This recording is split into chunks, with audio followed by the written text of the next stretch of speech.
ಬಲಿಗಾಗಿ ಕಾಯುತ್ತಿದೆ ತೆರೆದ ಬಾವಿ. ಕೂಡಲೇ ತೆರೆದ ಬಾಯಿ ಮುಚ್ಚುವಂತೆ ಉಮೇಶ್ ಕೆ ಮುದ್ನಾಳ್ ಆಗ್ರಹ. ಯಾದಗಿರಿ ಜಿಲ್ಲೆಯ ಗುರುಮಿಠಿಕಲ್ ವಿಧಾನಸಭಾ ಕ್ಷೇತ್ರದ ವ್ಯಾಪ್ತಿಯಲ್ಲಿ ಬರುವ ನವಬುರ್ಜ ಗ್ರಾಮದಲ್ಲಿರುವ ಪುರಾತನ ಕಾಲದ ತೆರೆದ ಬಾವಿ ಜೀವ ಬಲಿಗಾಗಿ ಕಾಯುತ್ತಿರುವ ತೆರೆದ ಬಾಯಿ ಮುಚ್ಚುವಂತೆ ಸಾಮಾಜಿಕ ಹೋರಾಟಗಾರ ಉಮೇಶ್ ಕೆ ಮುದ್ನಾಳ್ ಆಗ್ರಹ.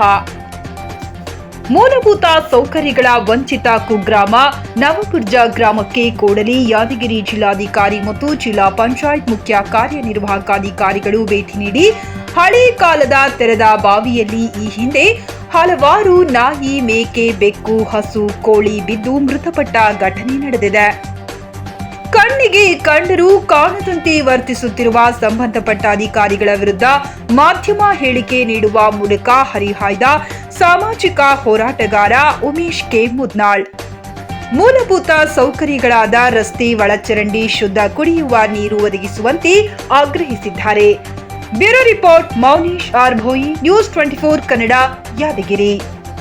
ಗುರುಮಿಠಕಲ್ ತಾಲೂಕಿನ ಗುರುಮಿಠಕಲ್ ಮತಕ್ಷೇತ್ರ ವ್ಯಾಪ್ತಿಗೆ ಬರ್ತಕ್ಕಂಥ ಇದು ನವಬುರ್ಜ್ ಗ್ರಾಮ. ಸುಮಾರು 45ಕ್ಕಿಂತ 50 ಮನೆಗಳು ಅದಾವ. 150-200 ಮಂದಿ ಜನ ವಾಸ ಮಾಡ್ತಾರೆ. ಇಲ್ಲಿ ಏನದ ಮೂಲಭೂತ ಸೌಕರ್ಯ ಇಲ್ಲ. ಚರಂಡಿ, ಸಿಸಿ ರಸ್ತೆ ಇಲ್ಲ. ಅದು ಗೋಳಾಟ. ಮಳೆ ಬಂತಂದ್ರೆ ಸಾಕು, ಚರಂಡಿ ನೀರು ಅದ್ರ ಮ್ಯಾಗ ಹರ್ಕಂತ ತಿರುಗಾಡ್ತಕ್ಕಂಥ ಪರಿಸ್ಥಿತಿ. ಜನ ಜಾನುವಾರು ಒಂದಾದರೆ ಶಾಲಾ ಮಕ್ಕಳು ಕೂಡ ಅದೇ ಚರಂಡಿಯಲ್ಲಿ ನೀರಿನಲ್ಲಿ ನಡ್ಕೊಂತ ಹೋಗ್ಬೇಕು. ಆ ವ್ಯವಸ್ಥೆ ಆಗಿಲ್ಲ. ತಕ್ಷಣ ಅದು ಕ್ರಮ ಕೈಗೊಂಡು ಸಿಸಿ ರಸ್ತೆ, ಚರಂಡಿ ಮಾಡಬೇಕು. ಒಂದು. ಎರಡನೇದು, ಊರಿನ ನಡುಭಾಗದಲ್ಲಿ ಇರ್ತಕ್ಕಂಥ ಈ ಹಳೆ ಬಾವಿ, ಪುರಾತನ ಕಾಲದ ಬಾವಿ, ನೀರಿನ ಬಾವಿ ಇದ್ದ ಆ ನೀರು ಯಾರು ಯೂಸ್ ಮಾಡಲ್ಲ. ಗಬ್ಬೆದ್ದು ನಾರ್ತಿದೆ. ಅದರಲ್ಲಿ ಏನಂತಂದ್ರೆ ಸಾಕಷ್ಟು ಪ್ರಾಣಿ ಪಕ್ಷಿಗಳು ಬಿದ್ದು ಸಾವನ್ನಪ್ಪ್ಯವ.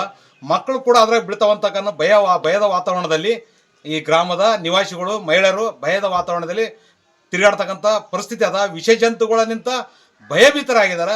ತಕ್ಷಣ ಜಿಲ್ಲಾ ಆಡಳಿತ ಎಚ್ಚೆತ್ತುಕೊಳ್ಬೇಕು. ಆ ಬಾಯಿ ಮುಚ್ಚುವ ಬಾಯಿ ಆದ್ರಿ ಮೊದ್ಲ ನಮ್ಮ ಮದುವೆ ಆಗೋರ್ಕಿನ್ ಫಸ್ಟ್ಲಿಂದ ಅದ 25 ವರ್ಷ ಆಯ್ತು ನಮ್ಮ ಮದುವೆ ಆಗಿರಿ.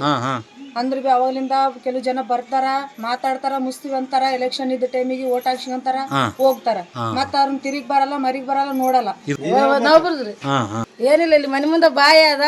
ಇದು ಎಷ್ಟ್ ವರ್ಷ ಆಯ್ತು? 20 ವರ್ಷ ಮೊದಲು ಲೇಸಿ ಅದ. ಅವ್ರ ಎಲ್ಲರ ಸತ್ ಮ್ಯಾಕ ಇವಾಗ ಬಂದಾರ. ಇವಾಗ ನೋಡಿ ಬಂದು ಎಲ್ಲಾರು 20 ವರ್ಷ ಆಯ್ತು ನೋಡಿ, ಯಾರು ಮುಚ್ಚಿಲ್ಲ.